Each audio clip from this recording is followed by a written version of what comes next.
The S.U.S.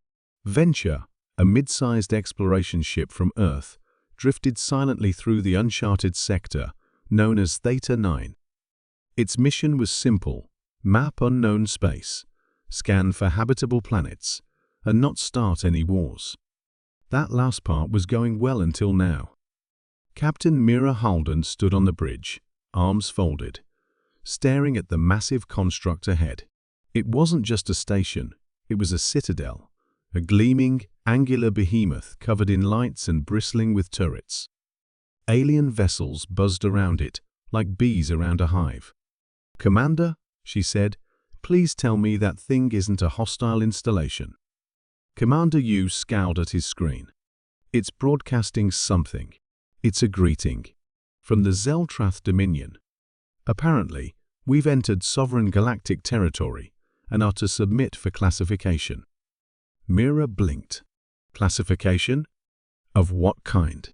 "They want to assess our species' threat level, resource potential, and cultural value." "Cultural value?" Mira raised an eyebrow. "Well, that's not creepy at all." The crew didn't have much choice. Moments later, a shuttle from the Citadel latched onto their airlock, and a delegation stepped aboard. They were tall, insectoid beings, with iridescent shells and long flickering antennae. One of them clicked a translator device. "We are the evaluators," it said in a cold, metallic tone. "You are unknown. Primitive. Likely insignificant. But protocol demands assessment." Mira exchanged glances with her team. "Okay, shoot." The evaluators swept scanners over them, asking questions about technology, weaponry, and societal structure. They seemed particularly puzzled by human concepts like meme warfare, binge-watching, and emotional support dogs. After 2 hours, the lead evaluator delivered its summary. Primitive FTL. No quantum consciousness. Crude energy weapons. Inefficient planetary governance. Overly emotional. Assessment: species class Delta. Borderline irrelevant. Mira sighed. "Charming. But," the evaluator added, "you are now under the jurisdiction of the Zeltrath Galactic Empire. You will offer tribute and abide by galactic codes." "Tribute?" Yu asked, incredulous. "We didn't even know you existed until 5 minutes ago." "Knowledge is not a prerequisite for obedience," the alien said smugly.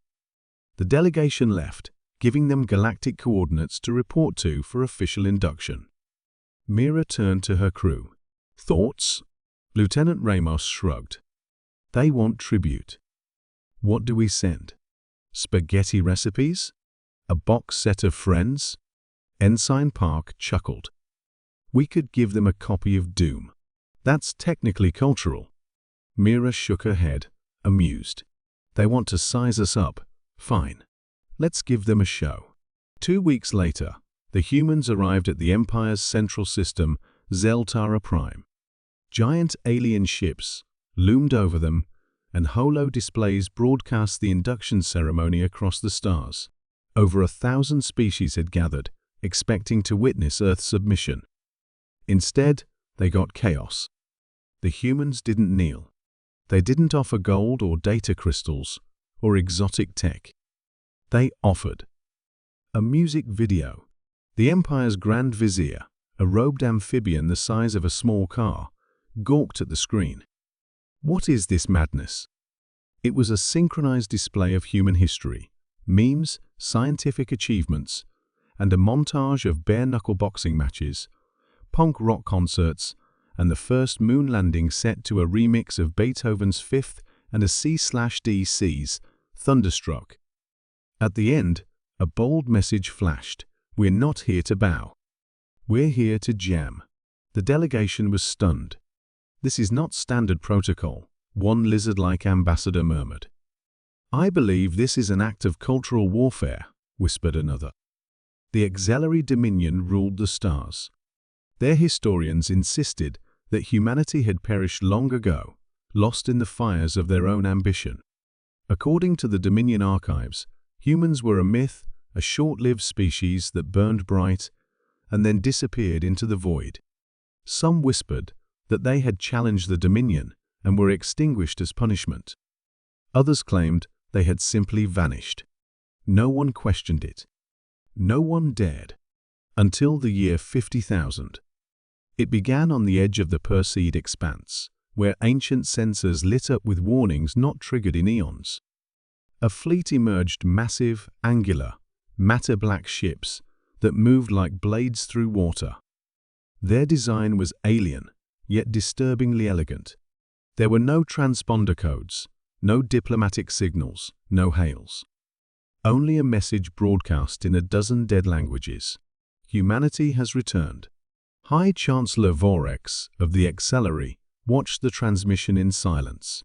Around him, his ministers panicked, demanding scans, intelligence reports, and fleet mobilizations. But Vorrex remembered the stories, the real ones. Whispers passed down in forbidden circles. About Earth, about Sol, about the Terran Exodus. He remembered what the humans were. And he was afraid. The humans did not attack immediately. Their fleet parked itself above dead worlds and scorched ruins, places once called colonies. They moved with purpose, reactivating dormant satellites, decrypting lost data, reclaiming forgotten relics.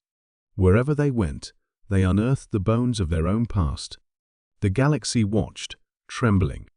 When the Accelerari finally sent a diplomatic envoy, it was turned to ash before it reached the human fleet. The message was clear. They had not come to talk. They had come to remember and to judge. Captain Elira Voss stood on the bridge of the TSV Revenant, her eyes scanning the galactic chart hovering before her. She was a descendant of survivors, those who had fled the Milky Way after the fall. Her ancestors had found refuge in the void between galaxies, building a new civilization in the dark.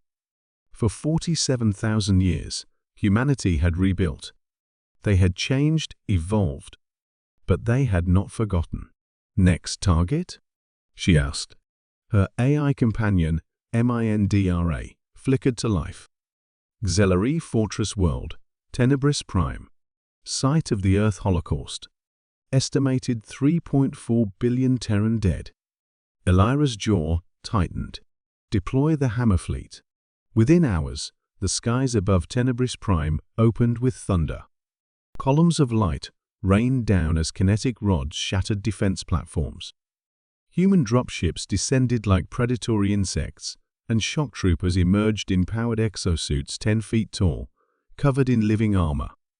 Each bore the crest of Earth, long thought erased, a blue planet wreathed in stars. The Accelerari fought, but their tactics were ancient. Their weapons, outdated. Their courage, borrowed. Humanity fought like gods. And Tenebris Prime burned. Across the galaxy, a terrible truth spread. The illusion of dominance was shattered. The so-called superior races Accelerari, the K-Tharn, the Ovalin High Minds realized they had never defeated humanity. They had survived only because humanity had left. And now, humanity was back with vengeance coded into their bones.